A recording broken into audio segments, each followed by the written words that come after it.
ಸವದತ್ತಿ ತಾಲೂಕಿನ ಕಲ್ಲಾಪುರ ಗ್ರಾಮದ ಸರ್ಕಾರಿ ಮಾದರಿ ಹಿರಿಯ ಪ್ರಾಥಮಿಕ ಶಾಲೆಯಲ್ಲಿ ಕಲಿಕಾ ಹಬ್ಬವನ್ನು ಆಚರಿಸಲಾಯಿತು. ಅಧ್ಯಕ್ಷತೆಯನ್ನು ಎಸ್ಡಿಎನ್ಸಿ ಅಧ್ಯಕ್ಷರಾದ ಶ್ರೀ ಪ್ರಕಾಶ ಅಳಗೋಡಿಯವರು ವಹಿಸಿದ್ದರು. ಮುಖ್ಯ ಅತಿಥಿಗಳಾಗಿ ಗ್ರಾಮ ಪಂಚಾಯಿತಿ ಅಧ್ಯಕ್ಷರಾದ ಶ್ರೀ ಮಲ್ಲಪ್ಪ ಕಪಲನ್ನವರ ಭಾಗವಹಿಸಿದ್ದರು.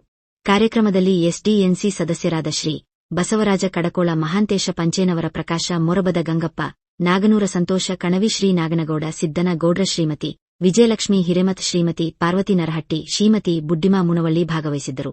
ಸಮೂಹ ಸಂಪನ್ಮೂಲ ವ್ಯಕ್ತಿಗಳಾದ ಶ್ರೀ ಎಸ್ಎಂ ಕುಂಬಾರ ಇವರು ಸ್ವಾಗತ ಮಾಡುವುದರೊಂದಿಗೆ ಕಾರ್ಯಕ್ರಮಕ್ಕೆ ಚಾಲನೆ ನೀಡಿದರು. ಕ್ಷೇತ್ರ ಸಂಪನ್ಮೂಲ ವ್ಯಕ್ತಿಗಳಾದ ಶ್ರೀ ಕರಿಗಾರ ಇವರು ಕಾರ್ಯಕ್ರಮದ ನಿಯಮ ಉಳಿಸಿದರು. ಎಸ್ಡಿಎನ್ಸಿ ಸದಸ್ಯರಾದ ಶ್ರೀ ಬಸವರಾಜ ಕಡಕೋಳ ಇವರು ಮಕ್ಕಳು ಕಾರ್ಯಕ್ರಮದಲ್ಲಿ ಭಾಗವಹಿಸುವುದು ಮುಖ್ಯ ಎಂದು ತಿಳಿಸಿದರು.